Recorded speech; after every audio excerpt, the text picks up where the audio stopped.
I just heard, open your heart. Open your heart.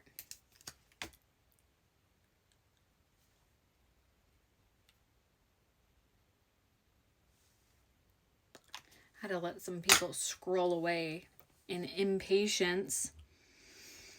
Open your heart. I just rolled Uranus and Aquarius in the 9th house. Spirit wants to talk to you. This is like pew, direct download. Okay. Tell me. Before I jump into this message and kind of like let spirit settle into this space, I'm going to introduce myself because I feel like there's some new people here. I'm a little uncomfy. Who's watching this? Okay, I'm Izzy.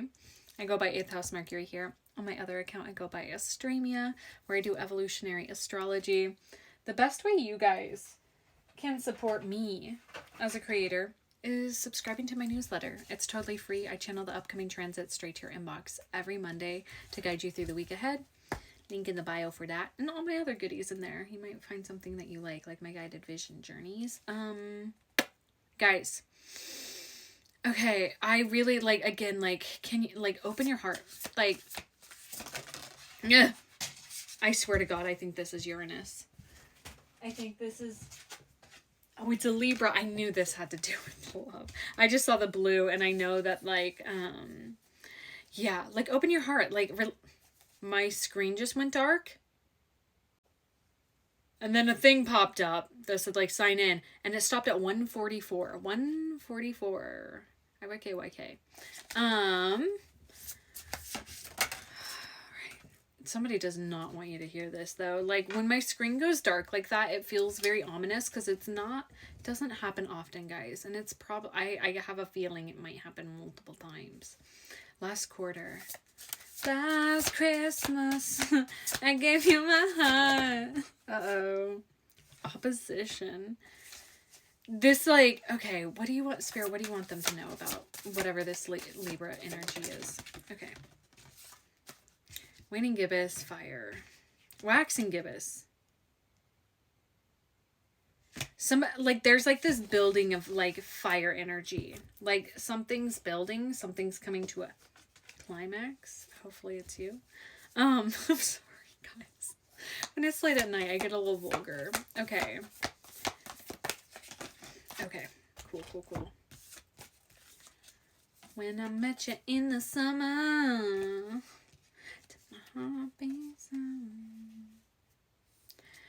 I feel like this is it's interesting because again, I as soon as I started recording, I that sort of opening of the heart, but rolling.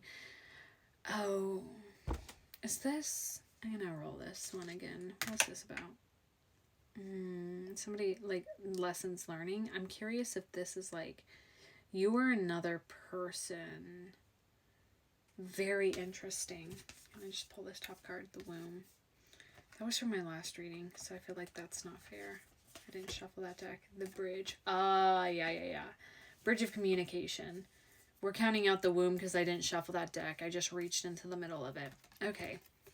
So this is. Sorry, I really need to get clear if this was a message from somebody, and it is. That was my gut instinct, but even I have doubt sometimes when the cards are very clearly telling me something, and I'm like, are you sure? Because I don't really like delivering messages from people. Truthfully, we're going to talk about you at the end because that's what I want to.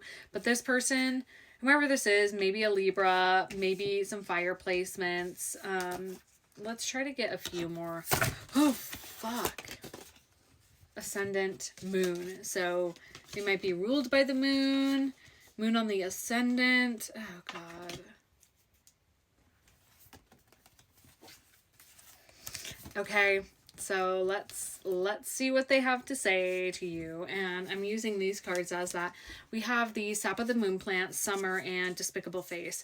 This person is really understanding their deeper facets with the Sap of the Moon, where they're really, really understanding that they're deeper parts of themselves. With Uranus in the 9th house in Aquarius, they're going through massive upgrades when it comes to their spiritual beliefs, massive upgrades. Things are changing in that department for them. Now, they're really understanding their relationship to God, source, universe, like really, really understanding like how they connect.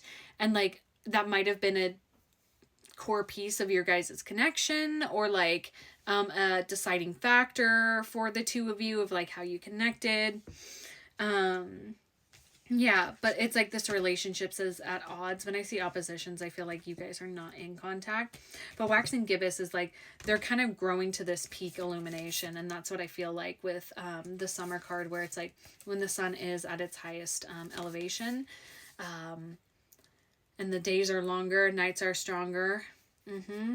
And what song is that? Days are longer, the nights are stronger. It's America, right? Something like that. If you know the song, let me know. 555 on the timer. The despicable face, they're understanding like whatever happened between the two of you, like they're trying to remedy it by actually like accepting the parts of them that they feel like, yeah, we have Mercury on the bottom, so this is just a direct message, a DM from this person. A DM from this person, from them through me to you. Okay, tell me about you. I want to know about you. How do you like the forest and the mirror? I feel like you got lost in this connection to a certain degree, and the moon's in that too. Yeah, the hunter, where it was like you felt pursued.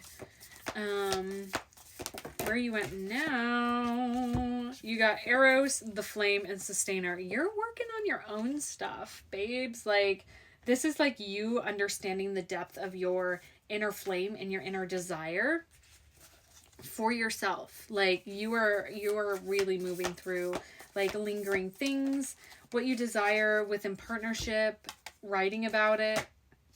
God, I swear, I want to know who this resonates with. Please comment. Please. We have the destroyer.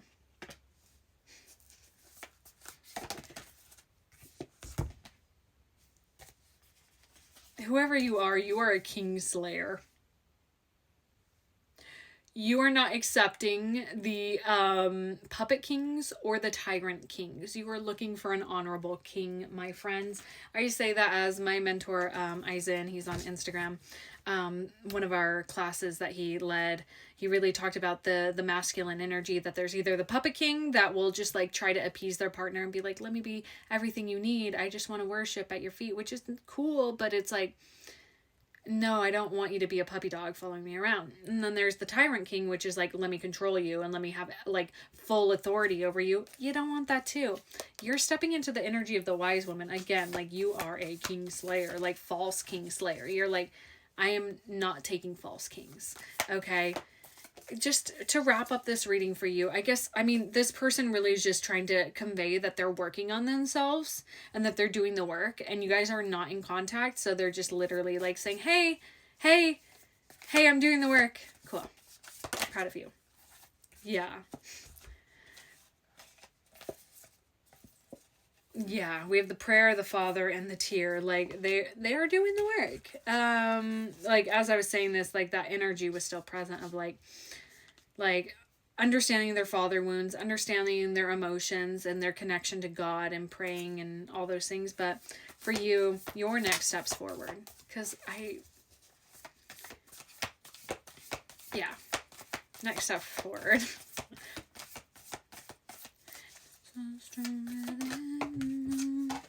Shine. I think this is mask. Yep, the mask. I feel like for you, you're, mask and nectar, like you're not holding back and the mother, like you're stepping into the mother archetype for sure. You're not holding back. Oh, we have the mother and agape came out with it, which is like,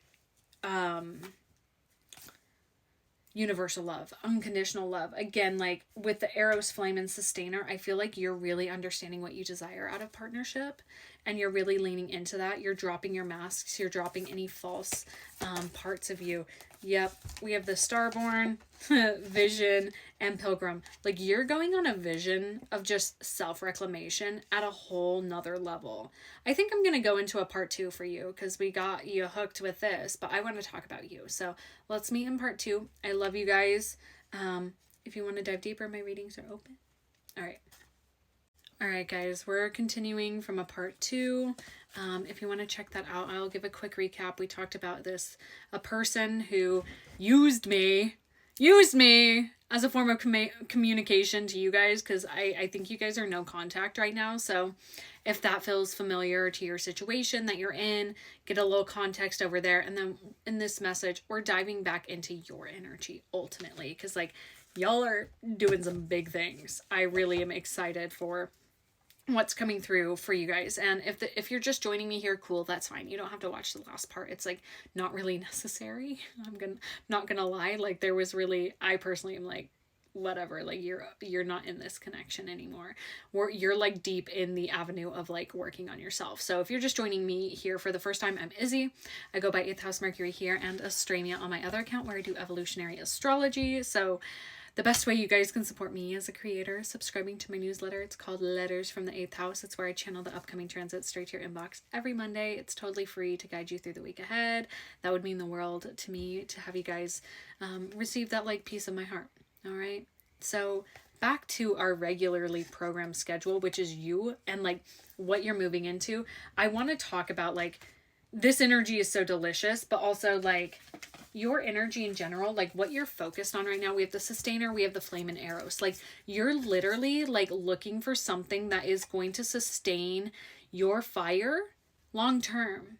And it's like because you're doing that for yourself. I really feel like whatever this past connection was like the straw that broke the camel's back, and you're like, I'm done with like connections like this. And really the Sustainer is like, I need to like find sustainable ways to cater to my Eros, right? Like where you're doing, I'm like indulging responsibly is what this feels like. You have been really honing in on this edge of like, I'm ready to like understand my desire at a core level. Like what do I truly desire? And like with Eros here, yes, when it comes to those sort of like intimate needs, but it feels much deeper than that. It's like what can hold me long term. And you're reflecting a lot on past relationships too, around like what didn't work, what did work, what did I like, what didn't I like. And you're really just bringing this energy back to yourself of like, I'm going to sustain this for me. Like you're also doing this for yourself.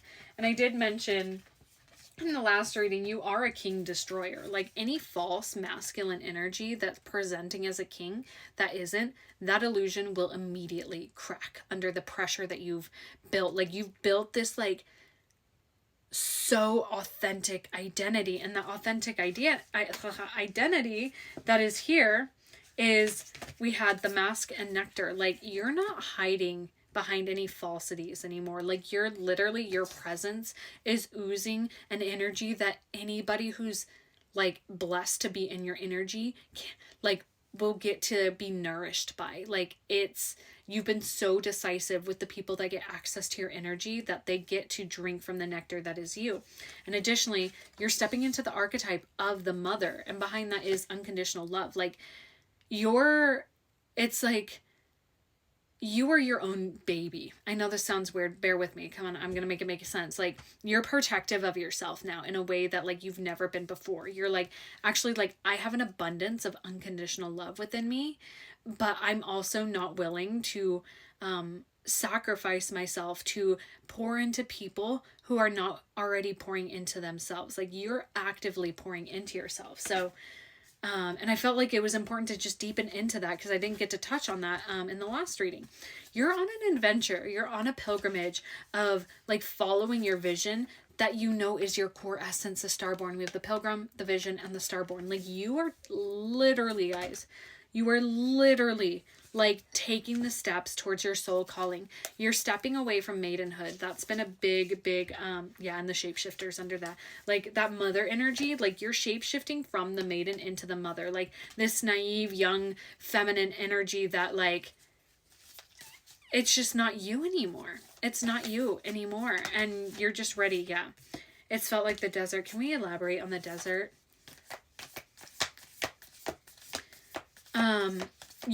That's what the vision is, like the mystic there. Like there's something that is a gnosis too. Okay. Oh my God. Vessel.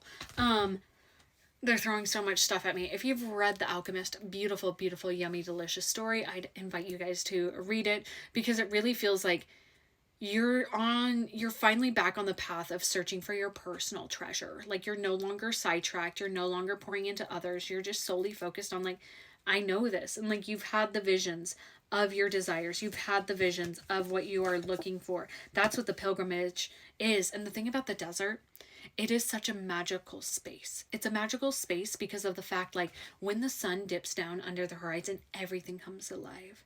There's more sound, there's more creatures, and there's something that's just so mystical about this space. And it's sort of like, I feel like you're in dreams getting a lot of downloads. That's like with the sunset, like going to sleep. And that's making me think of I channeled this in another message, but Fiddler on the Roof. Hey, Fiddler Gang, if you're here. But the song Sunrise, Sunset. And they're singing about, like, how things just evolve. And, like, people, like, how did, like, this little girl turn into this woman that's getting married, right? How is this changing? And that, oh my God, we have the body and the healer and the kiss and the ring and a baby and magic. Oh my God, and the hunter and the warrior and money, all in divine timing. That's it, guys. That's the reading. No, but actually, this is hilarious. This is genuinely so hilarious, because I feel like this is, whoa, everything that has been in here and in here, and they're now working together, and you're in the desert with this mystic energy and the gnosis, knowing, like, I'm literally walking towards the life that I desire, and it's coming through in divine timing. You know, and I want to congratulate you, because you know how the first part was really around, like, a person, right, wanting to convey a message to you, but, like, you stepping away from that connection was you reclaiming your power. Though maybe the connection was still beautiful, maybe it was good, but it was not aligned with the pathway that you've known that you were destined for, right? You knew divine timing. And so just a lot of patience, because you're reconnecting to your body. Right now, your focus is on healing it. It's like, this is the pathway that's, like, literally transpiring. It's like, you're going to focus on your body. You're going to have your little glow up, getting fit, getting, like, and it doesn't matter what that looks like for you guys. It's deeply personal.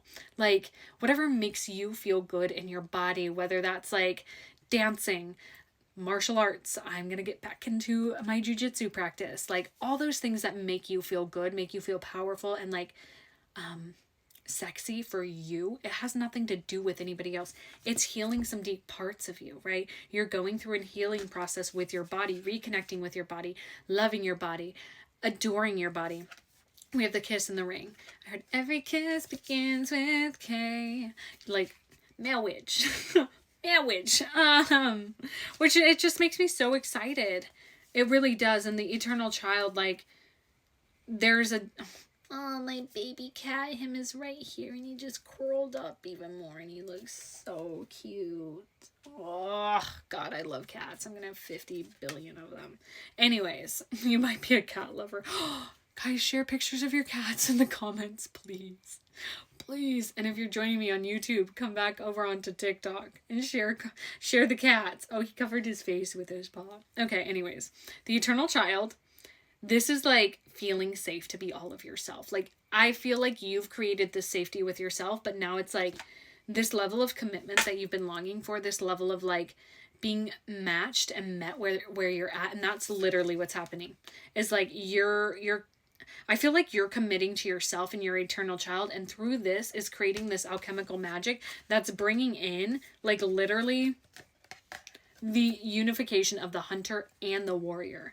And then money. That's why I was just like, you literally know what you have planned for your life. It's just a matter of continuing through the desert and following those, like, deep intuitive pulls that come from, like, the sands and the, like, the terrain of the desert. Like, it's just really, like, you can't focus on anything else in the desert other than the present fucking moment, right? And that's what Spirit's really inviting you to. And with the medallion, like, this is just so fucking cool. And I just want to ask, like, what's one thing you can focus on right now for this trajectory for yourself? I did not expect to do a reading this long. This.